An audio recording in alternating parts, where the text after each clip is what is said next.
How goes it, fellow Nadsats? I wish to intrigue you in my lanky bit. Today I'm giving you a little taste of the old ultraviolet.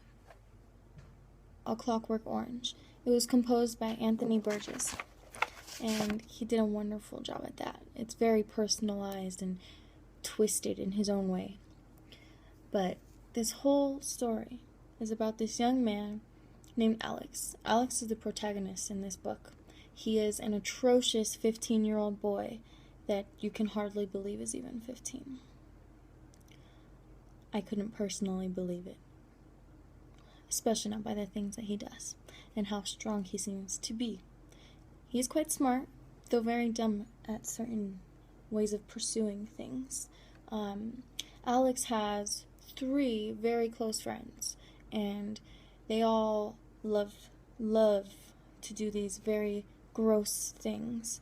They have fun in raping women and beating men until they can't breathe, until they're almost lifeless. His 3 followers, which he calls his droogs, are named Dim, Pete, and Georgie. Dim gets quite mad at Alex throughout the story because Alex wants to be the leader, and I think he's also the youngest. But Pete and Georgie don't understand how Alex can treat them the way he does because they believe themselves are all equal. But these former Malchiks they're quite vicious, and I wouldn't want to meet them in the middle of the street, ever, especially at night. This whole book is really made on a dystopian future, which, me even reading it, I felt as though it was from many, many years ago. It's pretty much, some people can compare it to how the Hunger Games when they're locked away, but I can't compare it to that at all. Personally, I think that it's more like olden day England, though I can't quite tell where it's at. The way they talk is very fun to me. I had a very enjoyable time piecing the words together because Burgess created his own slang for this entire book, which was quite difficult because I had to write a couple papers on this, so I know.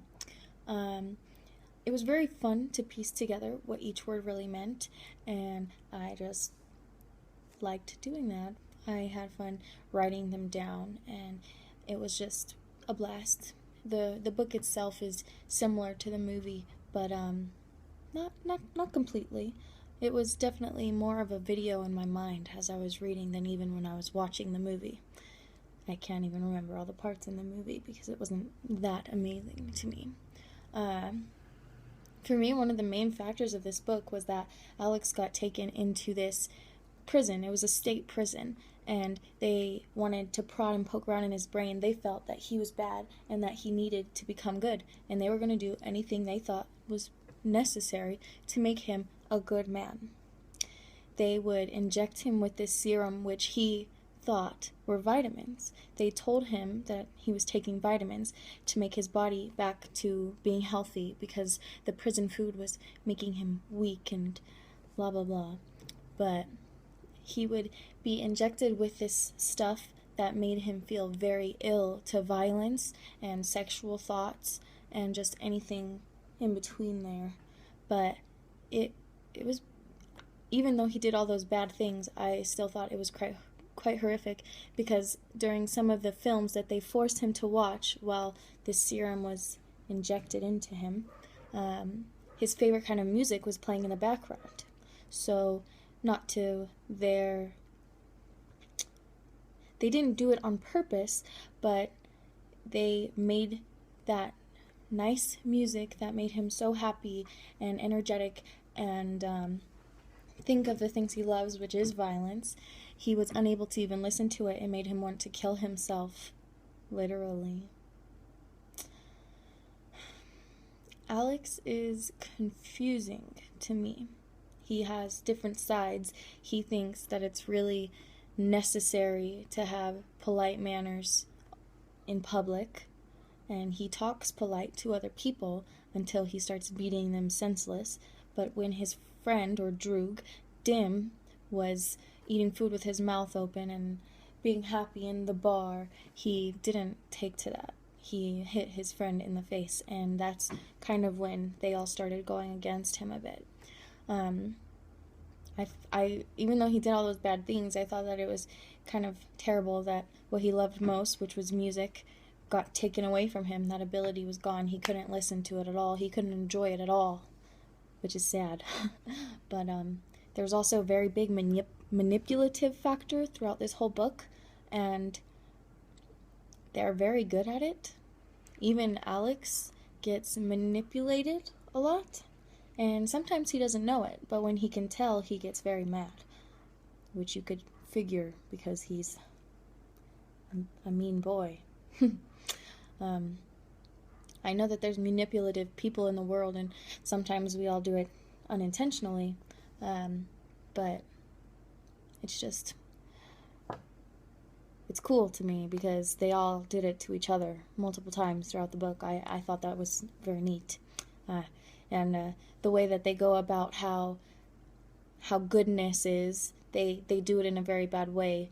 For example, when he's in the state prison and they start putting him through that new treatment and giving him those injections after each meal to make him feel sick to violent thoughts even, they took away his right of choice and decisions and what he even wanted to think. He couldn't even think something ill because then he would get very, very sick, very unwell, and he could fall to the ground feeling like his whole body was dying from the inside, really. That's how I perceived the book part of it, anyway.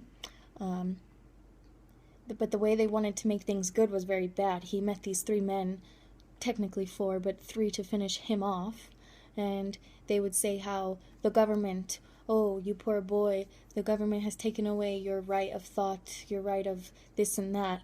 Let's go get against the government, you know? Woo, let's get them. And then they took him away from the house that he was at to another, like, apartment, pretty much, and they showed him all this food that was in there. They showed him kindness, pretty much, and they told him he should rest and that they would meet up later after they were done working. Alex tried to escape because the very loud music that he can't handle was starting to come through the walls. And it forced him to jump out the window, and he tried to kill himself, but sadly the fall was not big enough, and he lived when he hit the ground, breaking almost every bone in his body. Thankfully for him, he went back to the hospital and he got cured. I have other thoughts on maybe how, but I'll let you decide for your own story. But I completely recommend this book, especially if you ever had your IQ test taken and you do well on puzzles and piecing things together, sentence-wise, anything. It's fun. I had fun with it. It was a good time. I'm going to read it again, actually. But I solely found it quite fun to just find out what each word meant, and even use them on my own time a little bit, because I'm a dork like that.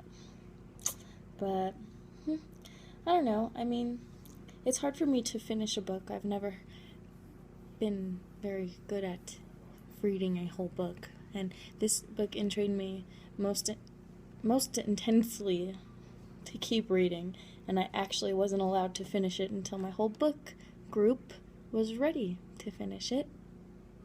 We had a time and a day we were allowed to finish by, so we had to stop reading and wait until then, which was hard. I liked it that much. And if you're wondering what A Clockwork Orange is, I took it as they're trying to take something organic and make it tick like a machine, which is basically what they were doing to Alex. That's how I interpreted all that. But I wish to all of my droogs that you keep your imagination open and your mind amused. Have a fabulous read. It's worth it, and it's not that long. Poof. Bye.